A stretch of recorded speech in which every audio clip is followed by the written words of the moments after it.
Hello दोस्तों, स्वागत है आप सभी का हमारे यूट्यूब चैनल में। दोस्तों, आज के हम इस वीडियो में अपरिमेय संख्याओं को कैसे सिद्ध किया जाता है आज के हम इस वीडियो में जानेंगे। और दोस्तों हम एक ऐसे प्रश्न के बारे में बात करेंगे जो यूपी बोर्ड 2019, 2021 और 2022 में दोस्तों पूछा गया था।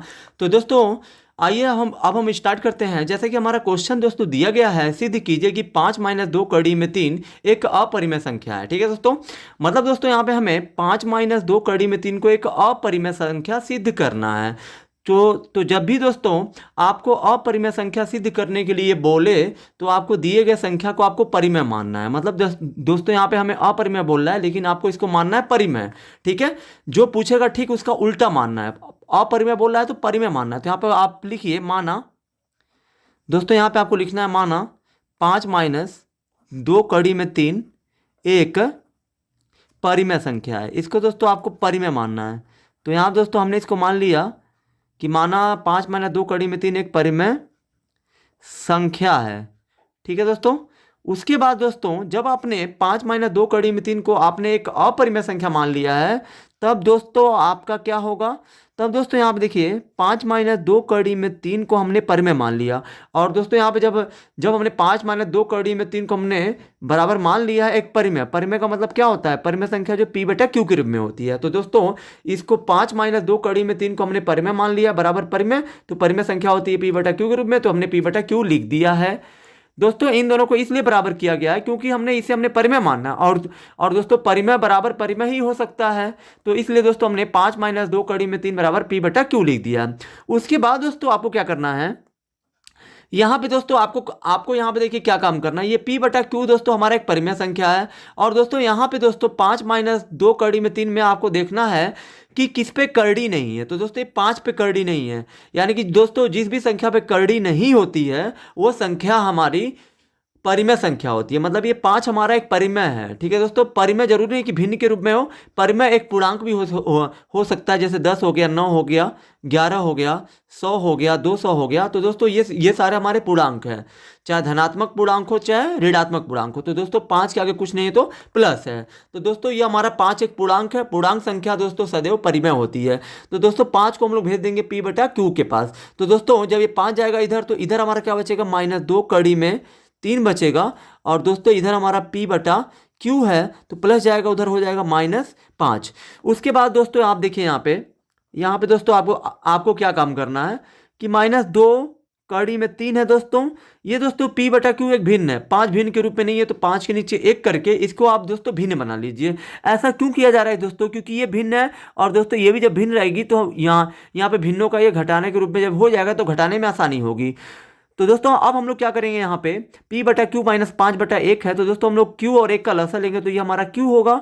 और दोस्तों q से आप q में भाग देंगे तो एक बार में जाएगा। और दोस्तों इस 1 का गुणा हम लोग p में करेंगे। मतलब हम लोग जो भी लसा आता है लसा में हम लोग भिन्न के हर से भाग देते हैं। तो q से q में भाग देंगे, एक बार में जाएगा। 1 का गुणा p में करिए तो p होगा।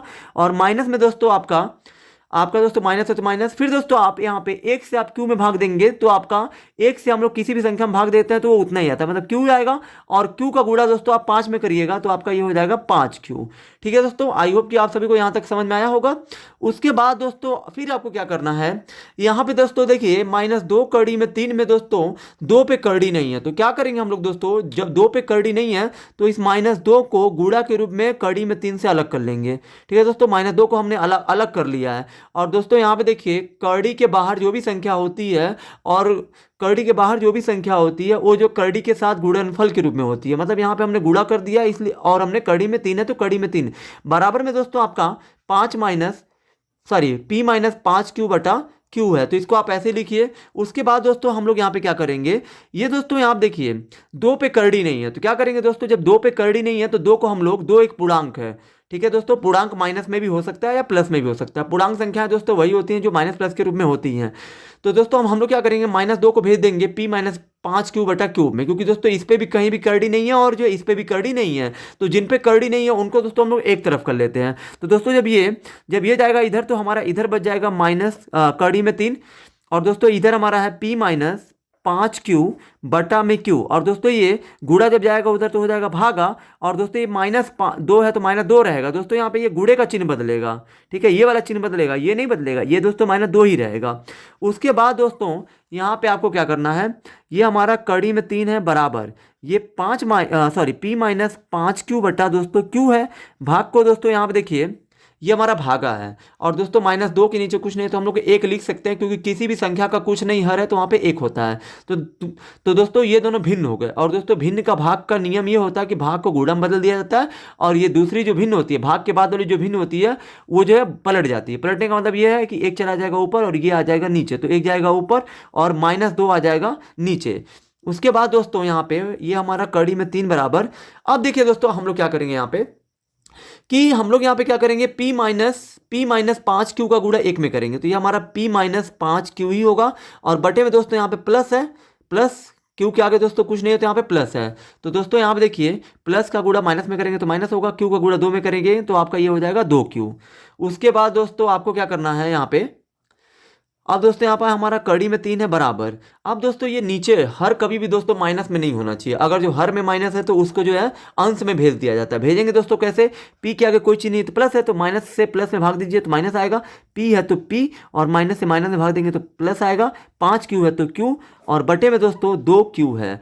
अब यहाँ पे दोस्तों आप ध्यान देंगे, इतना दोस्तों हल करने के बाद भी इस पक्ष वाला करड़ी नहीं हटा है, मतलब ये 3 से करड़ी नहीं हटा है। और दोस्तों 3 का वर्गमूल पूर्ण वर्ग नहीं होता है, क्योंकि दोस्तों ये 3 का वर्गमूल निकालने दोस्तों आपको आता ही होगा, क्योंकि दोस्तों यहाँ पे 3 किसी भी संख्या का वर्ग नहीं होता है, इसलिए 3 का वर्गमूल निकाला नहीं जा सकता है। और दोस्तों जिसका वर्गमूल निकाला नहीं जा सकता है वो हमारा एक अपरिमेय संख्या होता है। इसलिए दोस्तों ये करड़ी में 3 हमारा एक अपरिमेय संख्या है, और दोस्तों इस पर तो कहीं करड़ी है ही नहीं।